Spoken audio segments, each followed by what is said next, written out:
Women have been on the front lines, and a lot of us on the front lines by default when it comes to our communities. There's been different movements, over time that really have kind of struck a way with a lot of getting young people involved. But what happened is that one thing that we kind of, failed to do is that keep it going.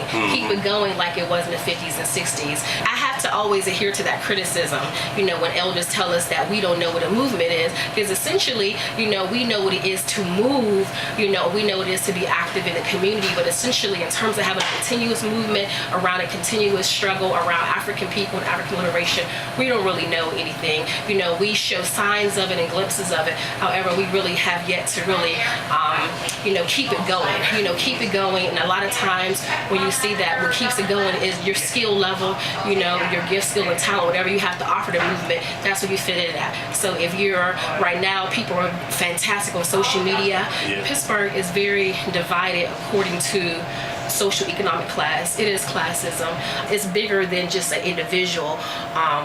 It's about the organization, about us really being organized. Because organization really means is that we're moving as a unit in a uniform manner and responding to conditions in our communities. The difference between, us and a lot of other cities is that when I go to other cities, I go even to poetry shows, I can go to, an MLK event.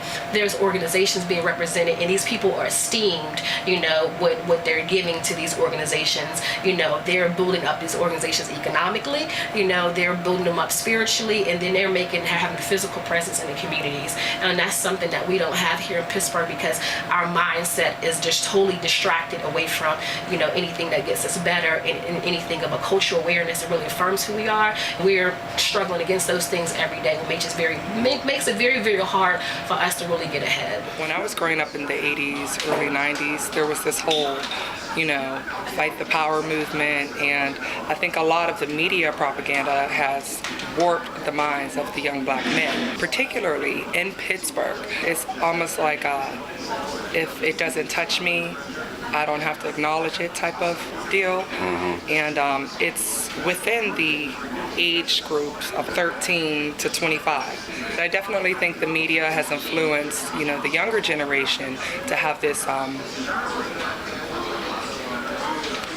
good attitude. It's kind of like an attitude of where it's not touching me, that's over there in Ferguson, or that's over there, in Staten Island. It's not happening in Pittsburgh, but it is happening in Pittsburgh.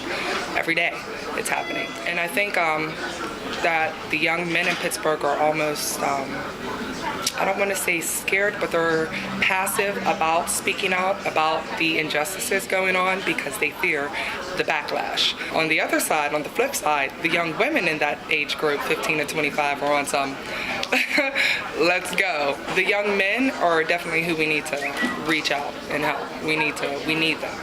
They need us, and they don't even know it. There's no reason, no excuse why we should have 40, 50-year-old men still out here, pushing for the movement, pushing for a revolution. And we got all this young blood here. A lot of people like to forget that, Malcolm X was a pimp and a hustler, and, they're like, oh, Red. you know what I mean? They like to, forget about those things. Like, they're taking that age group of, young black men, 17 to 25, out of the homes and, incarcerating them, and, it's almost like they're behind bars. They have to depend on the black woman to raise the kids and, to take care of home and to do everything on their own.